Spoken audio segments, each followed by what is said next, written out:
Hi, my name is Chris Lai. I'm one of the student engineers for the CPP battery vending machine project. In this video, we'll be discussing about the battery chassis, the battery chamber, and the general improvements we have made in order to make the Forest LiPo battery safer and easier to handle within the scope of our project. So let's start by talking about the battery chassis. The battery chassis is made of multiple components, all screwed together, and they have lots of features in order to assist the robotic arm in grabbing, transporting, and just generally moving the battery around to be used in multiple different applications. First, we have the main chamber. The main chamber is in the middle and contains the Forest LiPo battery itself. The main chamber has this little fragile top and bottom piece, such that if the Forest LiPo battery does expand and start nearing the end of its life cycle, these top and bottom flaps will break out and the battery will be allowed to expand. Second, we have this top piece, which is the grabber for the robotic arm. We can see it is a slotted grabber, which means that the robotic arm will have an easier time hooking onto the battery and making sure that it does not fall off. Next, we have this compartment down here, which is the mapping chamber. We can see here there are electronics and the wires that are the XT60 and the JST connectors stored inside.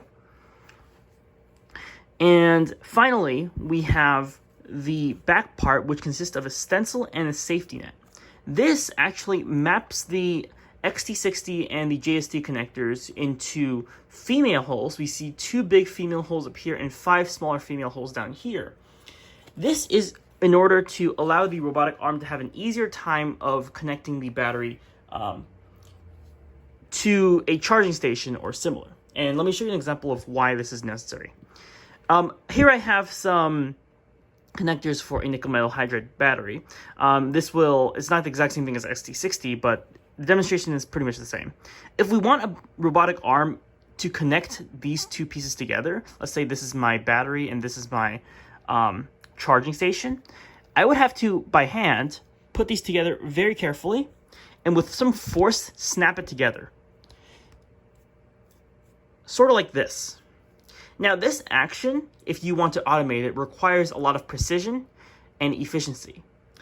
Something that the robotic arm does not necessarily have. It's a little bit big and clunky at the moment. So taking it apart is the same. You need to use a lot of force and you need to be a lot precise.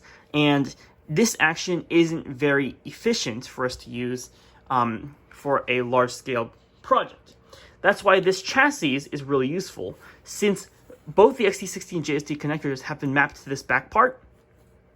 The conductive parts are only within the stencil, which is deep inside these holes, so we can't stick our fingers in it. And we can use something like a male counterpart in order to charge the battery, get data from the battery, and whatnot. And that's where this piece comes into play. This right here is the battery chamber. The battery chamber will be located on either the drone or the LiPo arc, or if we want to have this mobile, then it can roll around on its own as well. It's kind of like its own little mini hotel room for the battery to be in. We can see this battery chamber comes in multiple parts as well. We have the AR tag for identifying what the contents of this chamber is. We have the main chamber itself, of course, which stores the main battery, which is the battery chassis. We have a little topper part in the back. I don't know if you can see that a little bit clearly, but there are the male counterpart for the LiPo battery. And this male counterpart will slot into the female holes and make a good connection there. Then we have a back piece for electronics. This thing is literally just hollow. If we want to attach the connections for the solenoid, for the lock, or for the wheels of the motor, we can do it here. Then we have these 2 back holes.